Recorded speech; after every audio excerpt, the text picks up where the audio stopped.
What's going on, guys? Welcome back down to the basement. A real interesting game that I stumbled upon. Military Madness Nectaris. Or Nectaris. You can say it either way. Tomato, tomato. Now, I didn't know that this is a PS3 remake from the original on the PlayStation 1. You know, I didn't know it. I just kind of discovered it on PSN by mistake one day. And I kind of looked into the history of it, and I'm definitely going to go back and play the original before this one. So Military Madness Nectaris. It is a board strategic game that has a one-player campaign, an advanced player campaign, and an online multiplayer mode for you to play with your friends. And if you're wondering why you pretty much didn't see an opening cutscene in the beginning, it's because the game has no cutscenes. It's straight to gameplay. And the story is pretty simple to get, and it's very undemanding of serious thought. So basically, sometime in the future, Earth starts to colonize the moon. And they discover this uranium deep inside the moon, and they force their prisoners to dig for it. Until the prisoners rebel against the Earth forces, and they decide to take the uranium and use it to create a super weapon to destroy Earth. And this is what happens when you let Charles Manson out of jail. When I stand on the mountain and I say, do it, it gets done. If it don't get done, then I'll move on it. And that's the last thing in the world you want me to do. And this forces the Earth Union Army to mobilize to the moon for them to save the planet.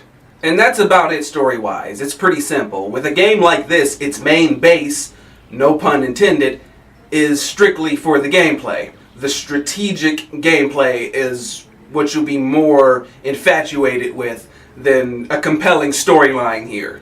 Now, like I said, it's like a strategy board game where you move small units of 8 around on this hex grid.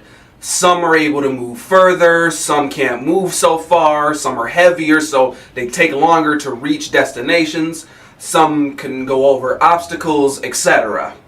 And there are 2 ways to win a battle. 1, you destroy your opponent's or the enemy computer's army completely. All of their units are shattered. Or you take over your opponent's or the computer's main base, which is a bit, it's definitely more on the tricky side, considering it's going to take a lot of brain power, which I will explain, you know, the computer AI and how smart it is. And when these units confront each other on the board, they engage in these small one-attack skirmishes in a cutscene, decreasing that unit's power from 8 to 5 or 3, or etc.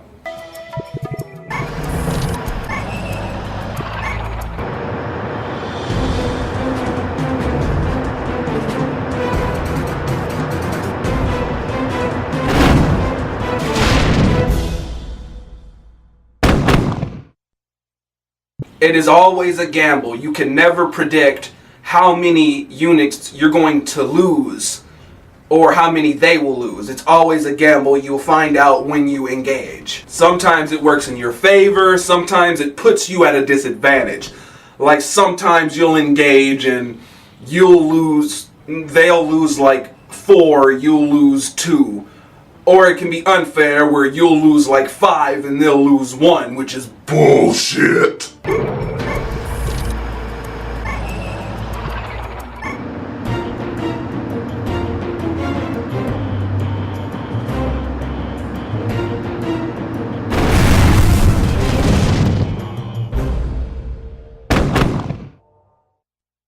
Now, not all units can move the same. Some units, they can't engage head-on. They have to be at a safe distance. Like, take the Hadrian or the Octopus. They have to be about 3 or 4 spaces away before they can attack another unit. So forcing these in head-on, it's not a good idea, considering they'll just stand there and get slaughtered because they're not meant for close quarters. So basically, every unit has a special way it can move or attack. Some can only deal with units on the ground. Some are only meant to attack aerial units and can't engage ground units. Some are able to do both, especially if you have like the Lynx, which is a hit and run unit, which it can run up a few spaces, attack something that's a 2 or 3 spaces away, and then it can pull back, which are really useful. They kind of save your life from time to time.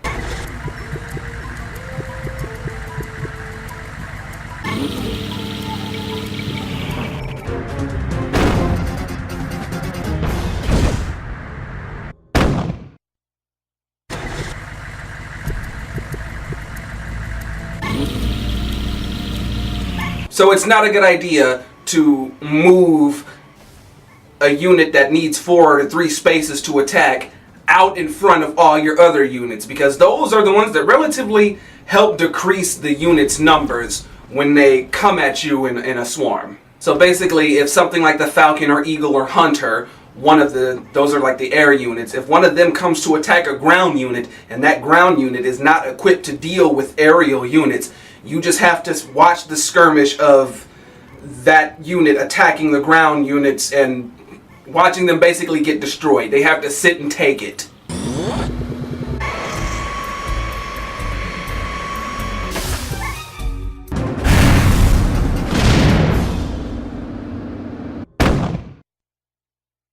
Now at the start of each battle, you receive a certain amount of units, which you have to carefully move around on the board and strategically fool the AI and aid your advantage. And you can receive additional units by capturing these neutral factory zones that have units inside of them that have no allegiance. They will be allied with whoever reaches these neutral zones first. So it can give you, it can increase your numbers on the board. Now the only ones that can capture these are your foot infantry, which are known as Charlie units. Very sensitive these are. They are your weakest unit, and it takes them a bit longer to reach these neutral zones or any destination you're trying to get them to. So you definitely need to protect these with your life, because if you're hoping to capture a base, only the Charlies can do it. If you need a neutral factory where units are inside of them, only a Charlie can do it. Or if you have a Panther, those are basically Charlies on these motorbikes, but you don't get those until later on. So always guard these with your life. They are crucial. Now I'm going to go ahead and contradict that also, because sometimes they serve as good bait to lure more bothersome units over. A Charlie on the field is always going to be the main target because they are so weak, and they're basically just foot soldiers. So, for instance, when the Xeno army bring out these Hunters, which are a bitch to deal with, they're these large gun planes, and you need aerial units to destroy it. Or there's one ground unit called a Seeker that can attack it, and that Hunter will fly all the way across the board and shoot down at the Charlie unit.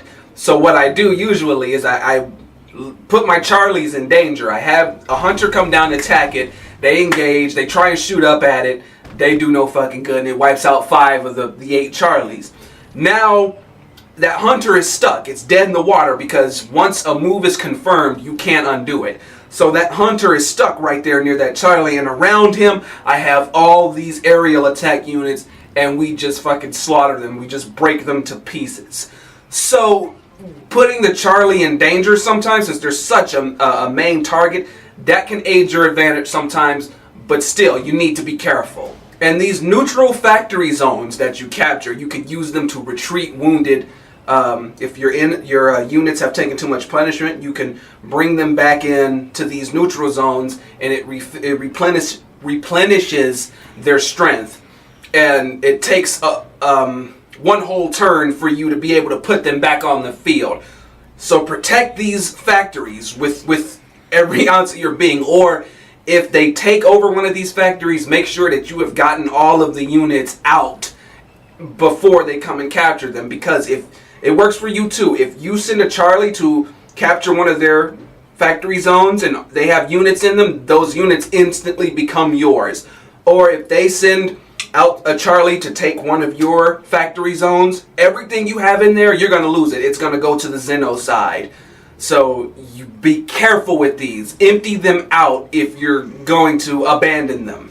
Now, for the most crucial warning. The computer AI is extremely fucking clever. Very clever. You can never predict the way it's going to move.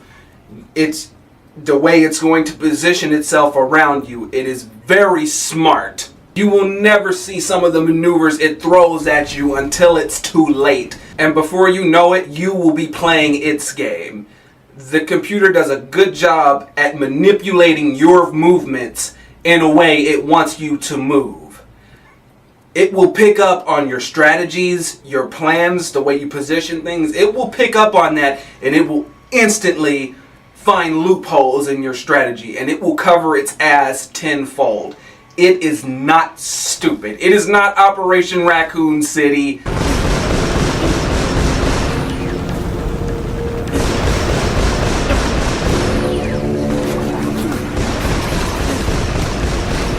And later in the game, it gets so tough that if you so much as wrongly place one unit, it can be devastating to your strategies, and it can change the flow of battle in an instant. And like I said, once you've confirmed a move for a unit, you cannot undo it. You have to wait another time for your next turn if that unit survives the onslaught to move it back. The computer will viciously jump on whatever unit you have out there unprotected. The computer AI is absolutely no pushover.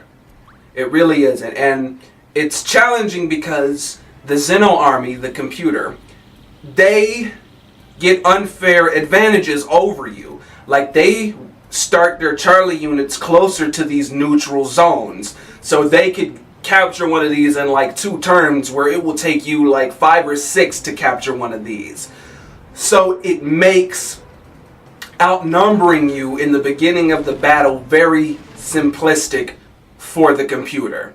So when you start a battle, the computer can have way more devastating units at the beginning to come after you. And what this does is that it forces you to use your brain and maneuver them into traps and try and set up these formations to lower their numbers, while you try to look for another neutral factory zone to increase your numbers so you have equal strength to them. However, they have certain units, well, one, that your army will never have unless you capture them. The hunters, very dangerous. Like I said, these are specifically for the computer. You will never start a battle with these. They always will, and sometimes in the game later on they will have 7 to 8 of them, and they are a bitch to deal with. You have to use your air units in a unique maneuver to trick them, to get them to come over and kind of pincer them in. You really have to use your brain. Let's just say that. Really have to use your brain here. I mean, yeah, the computer will start off, it will treat you with kid gloves, like the first 3 battles on like smaller maps, just so you'll get the hang of playing. But after that, all bets are off, and it will fuck you with no lube if you don't think before you move. Now, each battle has up to 50 turns. You have 50 turns to beat the enemy, or 50 turns for them to beat you. But I found out, like, you only use, the most I've used is maybe about 21 turns, because of how much longer the later battles become on such big battlefields. But usually in the beginning, it takes you to about 7 to 9 turns for you to win a battle, depending on how you plan and how you engage and how you set up your defense. Now, if the computer has completely slaughtered your units, which it will do a few times, you can always surrender, so you don't have to wait for the pending doom and seeing you all completely die. You can surrender and restart the battle whenever you'd like. And trust me, I know surrendering is going to be a bitch, because when you think you got everything, there'll be these times where you think you got it all down, you got them set up for this, you got them set up for that, and then one move, they fuck up your plan completely. You end up surrendering a lot until you can find more effective and suitable strategies for each battle to help you win. So don't be afraid to surrender, to restart, because the computer loves throwing wrenches in your strategies, and fucking you up and laughing while it does it. Every one of you out there has tried to kill me for the last 25 years, and I'm still here. Ha ha ha. Now what? Because it's like, it takes surrendering for you to learn how it's going to move, even though sometimes it's unpredictable still. You plan so much, and then you finally get through that battle, and it throws you in another complicated battle, and you restart the process. It is a really good idea to become familiar with your units, and how to use them, and how to effectively position them on the field from danger, and to aid your advantage in, you know, when they all come at you in swarms, because later on the AI will swarm you with maybe 20 to about 20 units of 8 all coming down at you, and you have to position to be able to take them all out with taking the least amount of damage possible. It is a brain buster, definitely. The surrender button, you'll be hitting it a lot later on, because the battlefields, they grow bigger, you get more units, there's more neutral zones, which are good for you, but also bad for you, because it helps the already outnumbering forces of the Xeno to come and take you guys out. So it's a brain buster. Plan effectively and watch how you move.